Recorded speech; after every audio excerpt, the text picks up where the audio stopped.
friends, welcome back to my TV kitchen. Today's special recipe bath guddu bajji. First అయితే మనం bath గుడ్లు తీసుకోవాలి. ఇవి నార్మల్ గుడ్లు అనుకుంటున్నారేమో, నిజంగా బాత్ గుడ్లేని. చూడండి, మన గుడ్డికి బాత్ గుడ్డికి చాలా డిఫరెన్స్ ఉంటుంది. ఇవి చాలా పెద్దవనే ఉంటాయి. సో ఇవి కొంచెం స్మెల్ కూడా ఎక్కువ నార్మల్ గుడ్ మీద. నేను ఇక్కడ 5 తీసుకుంటున్నాను. ఇవైతే మాకు ఇంటి దగ్గర బ్యాక్ సైడ్ ఒక పెద్ద చెరువు ఉంది, అక్కడ బాతులు అనేవి ఉంటాయి. అక్కడ నుంచి మా హస్బెండ్ వెళ్ళి తీసుకొచ్చారు ఇవి. ఇంకా మనం బజ్జీ అయితే చేయబోవాలి. వీటిని మంచిగా ఉడకబెట్టేసుకోవాలి. మన గుడ్డు మీద, నార్మల్ గుడ్డు మీద ఈ బాతు గుడ్డు ఏంటంటే తొక్కు అనేది కొంచెం ఈ పెంకు మందంగా ఉంటుంది.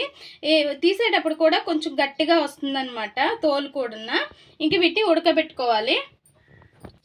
ఇంకా స్టవ్ పైన పెట్టుకొని ఉడకబెట్టుకోవాలి. సో మన గుడ్డు ఏంటంటే వాటర్లో వేసేసరికల్లా కొంచెం పైకి తేలుతుంది. ఈ గుడ్డు అలా తేలదు, కొంచెం కిందకనే ఉండిపోతుంది. బరువు ఎక్కువ కదా ఈ గుడ్డు అనేది, మన గుడ్డు కన్నా కొంచెం బరువు ఎక్కువ. కలయికి అడుగునే ఉంటుంది, మన గుడ్డులా తేలదనమాట. సో ఇంకా నీట్గా ఉడకబెట్టేసుకోవాలి. ఎగ్స్ కి తొక్కు అనేది తీసేసేయాలి. ఆ పింక్ అనేది చాలా గట్టిగా ఉంటుంది. నేను అక్కడక్కడ అయితే మొత్తం స్కిన్ కూడా తీసేసాను, ఆ గట్టిగా ఉండడం వల్ల. తీసేసి ఇంకా మనం కట్ చేసుకోవాలి. ఇలా కట్ చేసుకోవచ్చు, లేదంటే ఇలా గుడ్డు ఫుల్గా కూడా చేసుకోవచ్చు బజ్జీ అనేది. దీనికి ఏంటంటే స్పెషల్ ఎల్లో కలర్ చాలా ఎక్కువ ఉంటుంది. కొన్ని ఎగ్స్కి అయితే 2 ఎల్లోస్ కూడా ఉంటాయి, అంటే 2 చందమామలు అంటారు కదా, అలా 2 కూడా ఉంటాయి. మేము ఎక్కువ మా సైడ్ చందమామలు అంటాము ఆ ఎల్లో కలర్ని.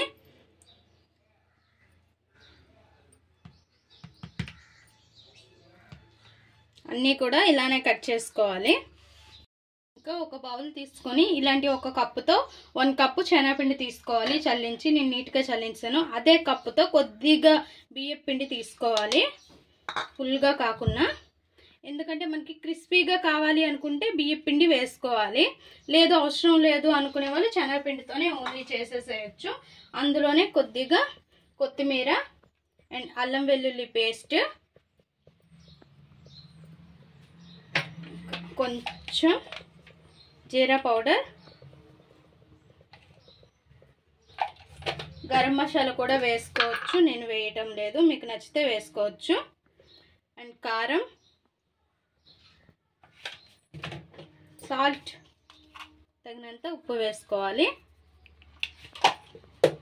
అండ్ ధనియా పౌడర్ కొద్దిగా, నేను కొంచెమే వేసుకుంటున్నాను.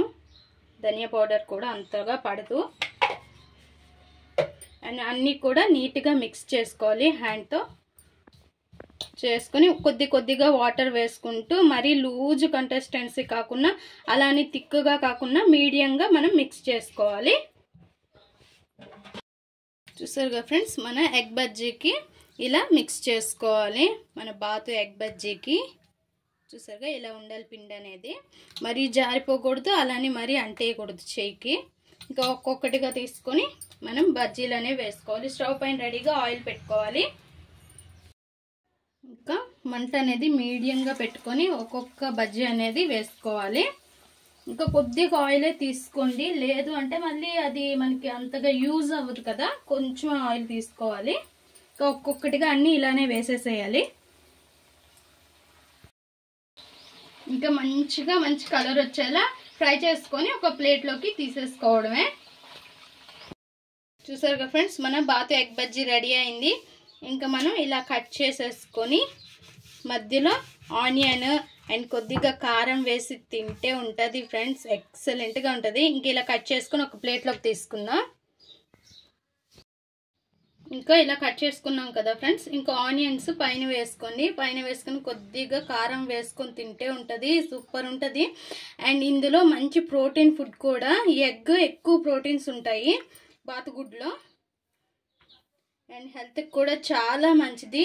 ఈ తింటే కూడా చాలా మంచిది. అయితే మీకు దొరికితే మాత్రం విడిచిపెట్టకండి. నీచు వాసన వస్తుందని చాలా మంది భ్రమపడతారు, అదేం లేదు, నార్మల్గానే ఉంటుంది. అది మనం వండుకునే దాన్ని బట్టి, మనం చేసేదాన్ని బట్టి ఉంటుంది నీచు వాసన అనేది. సో మా ఈ వీడియో మీకు నచ్చినట్లయితే లైక్ చేయండి, షేర్ చేయండి, మా ఛానల్ని సబ్స్క్రైబ్ చేసుకోండి, పక్కనే ఉన్న బెల్ క్లిక్ చేయండి. Please friends, like, share, subscribe more videos.